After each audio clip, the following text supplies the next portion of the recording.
আসসালামু আলাইকুম, আপনারা সবাই কেমন আছেন? আমিও ভালো আছি। আজকে আমি বাজারে গেলাম, দেখলাম এত সুন্দর রাজহাঁস দেখে আমার তো লোভ লেগে গেল যে আজকে একটা কিছু হয়ে যাক। গত সপ্তাহে তো আমি ঘুরতে গিয়েছিলাম, তো হাঁস দেখে মনে হলো যে এই সপ্তাহে আমি একটা হাঁসের পিকনিক করে ফেলি। হাঁসের মাংস খেতে যে দারুণ হবে। তারপরে হাঁসগুলা নিয়ে আসলাম, তারপরে একটু আগুনে চামড়াটা আমি একটু পুড়ে নিছি, তা না হলে হাঁসের লোমগুলা থেকে যায়। এখন নারকেলটা কুড়াই নিলাম, নারকেল কুড়ানো শেষ। এখন হাঁসগুলো সুন্দরভাবে কেটে ধুয়ে নিলাম। মাংসটা ধোয়া হয়ে গেছে।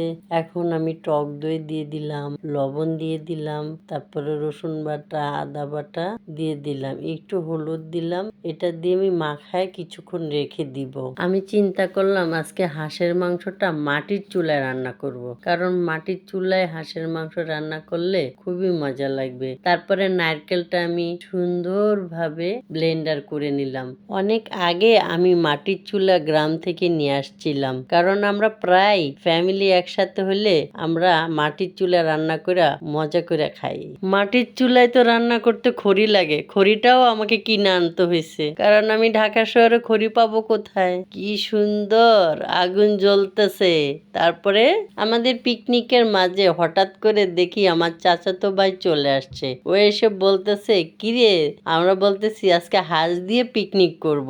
তখন ও বলতেছে, আমি আর বাসায় যাব না, তোদের পিকনিক দেখব। তারপরে বলতেছে, দে তো এক এক করে মশলাগুলা দে আর আমি নাড়তে থাকি। সবাই মিলে একসাথে কি যে মজা করে এই খড়ি চুলা রান্না করতেছি।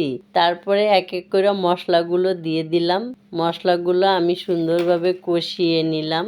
এরপরে কষানোর পরে মশলাটা কষানোটা হয়েছে মেন। সুন্দরভাবে ভালো মতন করে কষিয়ে নিতে হয়। মশলাটা কষানো হয়ে গেছে, এখন মাংসটা দিয়ে দিব।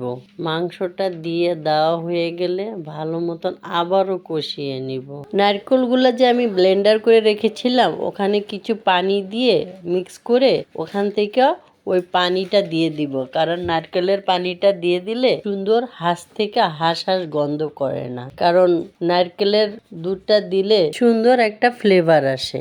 হাঁসের মাংসটাতে কিছু আমি দেশি রসুন দিয়ে দিলাম। দেশি রসুনটা দিলে সুন্দর একটি ফ্লেভার আসে।